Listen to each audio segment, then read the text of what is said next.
welcome to another episode, and today I'm sharing with you some food and drink suggestions which I absolutely recommend that you try if you are planning to visit Italy in the near future, or indeed if you are planning on moving to Italy. Because as I'm sure you already know, Italy is a country renowned for its food and drink, and there is a very good reason why. So let's discover some of those, shall we? Let's get into it.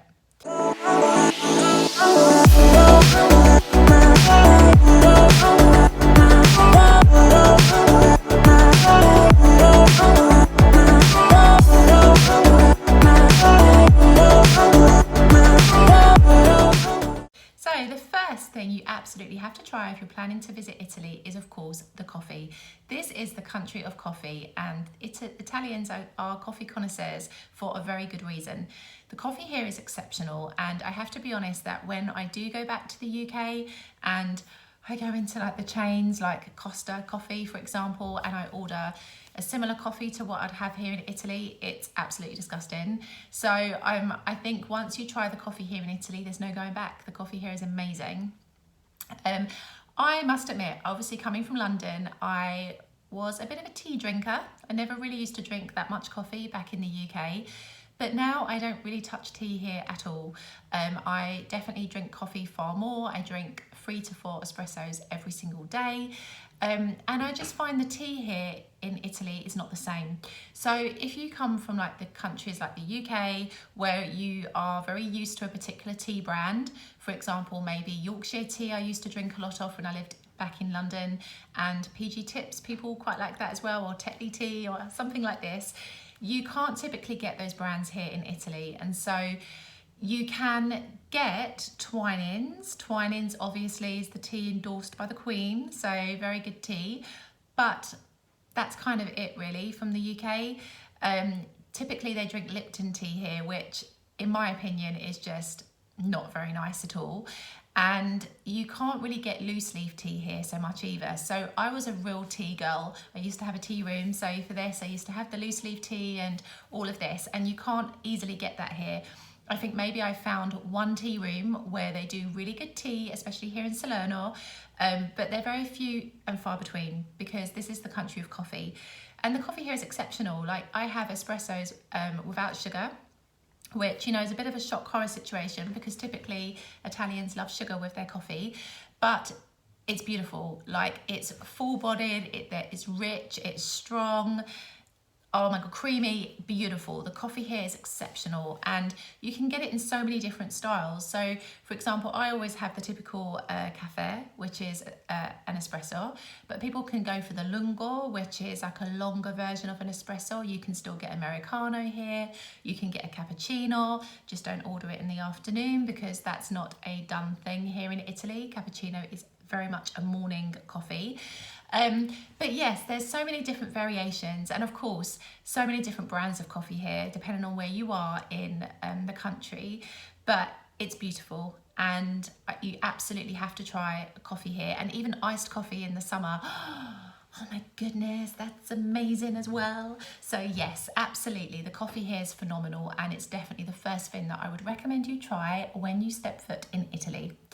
The second thing that I recommend you try when you come to Italy is our aperitivos. So typically before lunch or before dinner, people will go out for an aperitivo, which is basically like a drink and a little snack before they begin their main meal. And here in Italy, which I found to be absolutely incredible, having come from London, with your drink that you have, they will bring you out sometimes like almost like a first course of food with like little pizza, bites, nibbles, nuts, crisps. Yes, I remember thinking, oh my goodness, I'm going to be full up for lunch. The first time I had an aperitivo here, but obviously it depends where you go. Some bars give you more, some bars give you less, but you always get some sort of food with your drink, and sometimes it's complimentary, sometimes you pay a very, very small premium for it, but it's definitely worth doing. It's a very social event. It's what Italians regularly do, and the best drink that I love to have for my aperitivo is of course an Aperol Spritz.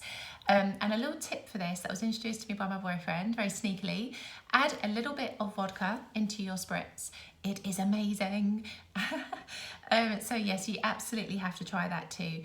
But typically the drinks that people have for aperitivos will be a little bit bitter. So some people like Campari, in terms of having a spritz made with that, which is very bitter, but it kind of whets your appetite. It gets you ready for your main course. But yes, you absolutely have to try an aperitivo when you come to Italy. It is what is famous throughout all the different regions, and it's a very social affair. So the third thing you absolutely have to try if you are coming to Italy is, of course, pizza. This is the country of pizza, and I honestly have never tasted pizza so good in my entire life. And now, of course, there are pizzeria chains in the UK, but I mean, come on, we had Pizza Hut in the UK, which was like really greasy, fat, stodgy pizza. And then we had Pizza Express, which was mildly better. And then there was another pizzeria chain, which the name I've lost in my mind, but that was up and coming, and it was very much focused on sourdough pizzas, and to me that was the equivalent to an Italian pizza outside of Italy, probably the only one I've ever tried. But I have to be honest, the pizzas here are amazing. Now obviously I live in Campania, which is the region that encompasses Napoli or Naples, and so this is the region that's famous for its pizza as well as for its buffalo mozzarella. Amazing. But the pizza's incredible here. Like, you can have all different types. You can have fried pizza, you can have folded pizza with all the filling and everything inside. It's just absolutely beautiful, and so you absolutely have to try pizza, and I guarantee you you will never want a frozen pizza ever again when you go back home. I promise you. Because I've never had a frozen pizza for the near 3 years I've lived here. And the cost of pizza here is so cheap as well. Like, I've mentioned it in some of my other videos, but you can pay maybe, I don't know, 3, 4, 5 euros tops for like a really good pizza. So yes, be prepared to have a good lunch or dinner at very low cost. It's amazing. So the next thing you absolutely have to try are the local dishes that are specialised in each region. So depending on where you go in Italy, every region will have its own typical food, pasta dishes, or maybe food items. And I definitely recommend being adventurous and trying these because they are amazing. So for example, in Sicily, I was introduced to arancinas. Now these can also be called arancino. It depends what part of Sicily you go to, but I was introduced to them in Palermo, and they are amazing. They are fried rice balls, and you can have them with a meat and tomato filling, or you can have them with ham and mozzarella, and they're beautiful, absolutely phenomenal. I could literally eat them every single day, so I'm quite glad I don't live in Palermo for this reason. But of course you can get them in other parts of Italy, but honestly the best ones I've ever eaten have come from Sicily, and I think this is the key really. You can try different regions' dishes all across Italy, but you'll always find the original or place of origin is where that dish is going to taste its best. Like, I think this is very, very true. So yes, arancinas are one example. Here in Naples, of course, or in Campania, of course, we have pizza, and there are some pasta dishes that are very typical to this region as well.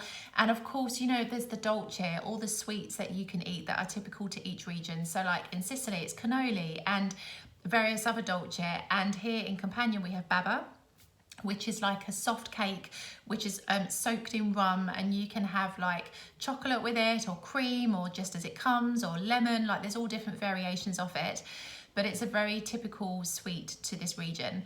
So, you know, it's amazing. If you come to Italy, you go on a complete adventure of food, because every region has its own wine, every region has its own sweets and its own pasta dishes and its own items of food that are specific to that place. So you absolutely need to come here with an open mind and be prepared to try all and everything.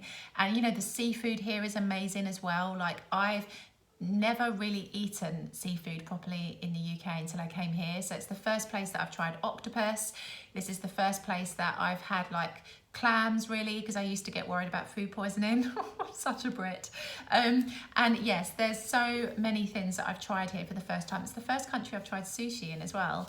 So, and I love it all. So I think, you know, come here with an open mind, and you never know, you may end up going home, or if you're planning on living here and actually having a completely different diet, which I think is amazing. So yes, I hope this video has helped you a little bit in terms of giving you some ideas of what to try if you're planning to visit Italy.